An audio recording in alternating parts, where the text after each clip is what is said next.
Ne boudons pas notre plaisir. C'est bien ce type d'émotion que nous attendons du Vendée Globe.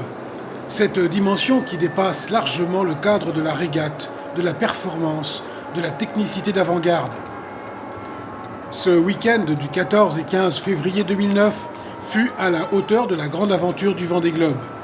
Une histoire de femmes et d'hommes qui se lancent autour de la planète en solitaire à la voile. D'abord, avec l'arrivée de Samantha Davis sur Roxy, qui a montré à tous pendant ces 3 mois ce qu'est réellement le bonheur sur l'eau. Et ce, dès le mauvais temps des premiers jours. Non, parce que là, pour moi, le week-end a changé depuis le 9 novembre. J'étais sur mon bateau pendant 3 mois et c'est la même chose. Du coup, j'ai pas du tout vu ce qui se passe à terre.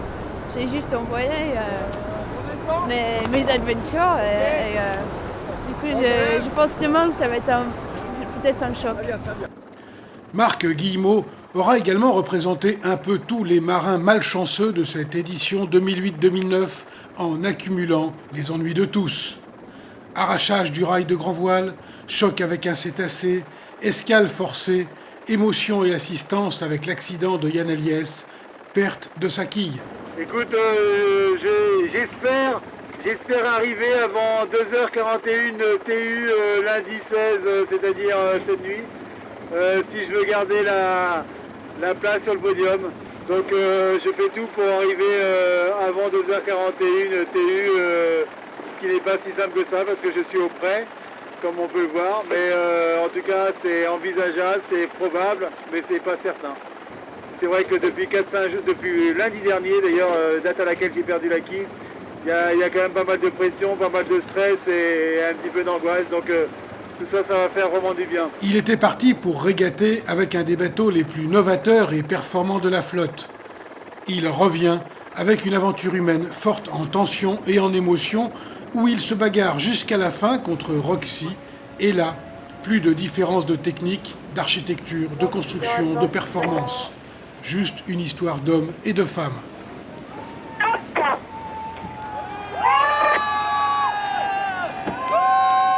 Et Marc Guillemot qui s'est écroulé sur son fond.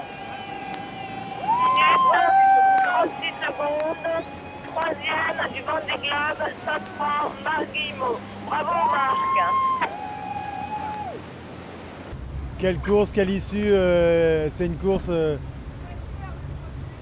J'ai la tête tellement remplie d'images, d'émotions, de moments intenses, de moments difficiles aussi, et puis de moments de bonheur, d'aventure, de découverte, que j'en ai plein la tête et il faut vraiment que j'atterrisse pour savourer tout ça parce qu'il y a vraiment j'ai vécu un truc fabuleux. Hein.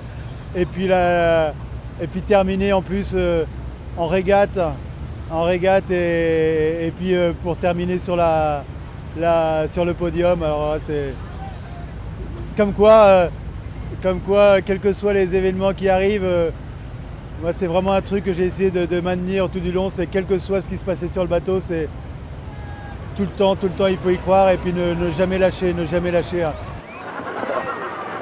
bah bravo les gars, les filles. Bonjour. Va à l'avant. Avec mes camarades.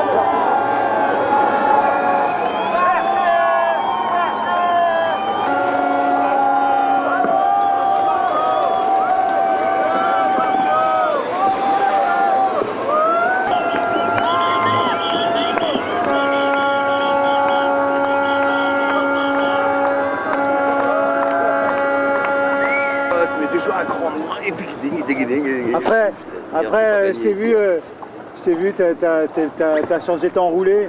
Moi, j'ai fait la manip. J'ai abattu, j'ai enroulé ma trinquette pour mettre le phoque d'eau. Et puis après, je te voyais ton feu. Tac, je vois ton feu blanc. Je dis, bon, ça y est, il est en pleine manip. Puis ça a dû durer un peu plus longtemps. T'as dû avoir du mal à... parce qu'après, je te voyais plus. T'as dû partir à l'âge. J'ai eu une couille de sonnette. C'est ce que j'ai pensé. Ça commence. Hein.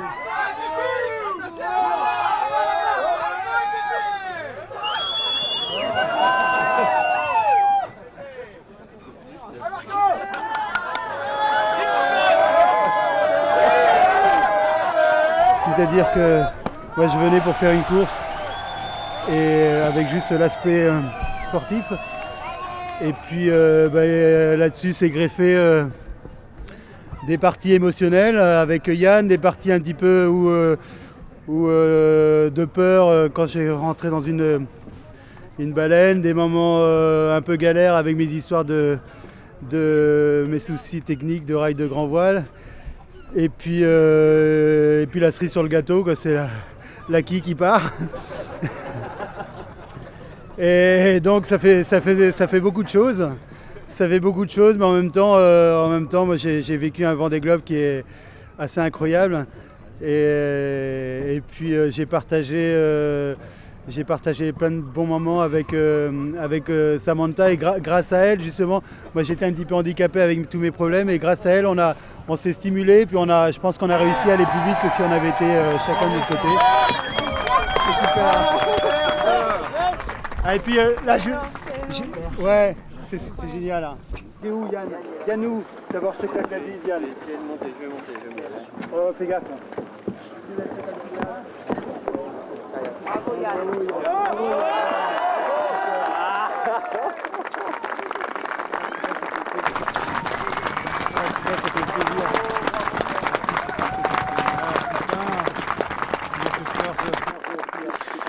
Si le Vendée Globe nous permet encore des arrivées comme celle-ci, où tous les marins vainqueurs, chanceux ou malchanceux, qui ont fait vibrer les spectateurs que nous sommes, se retrouvent pour montrer ensemble ce que représente pour eux cette course, alors oui, le Vendée Globe n'a pas fini de faire rêver.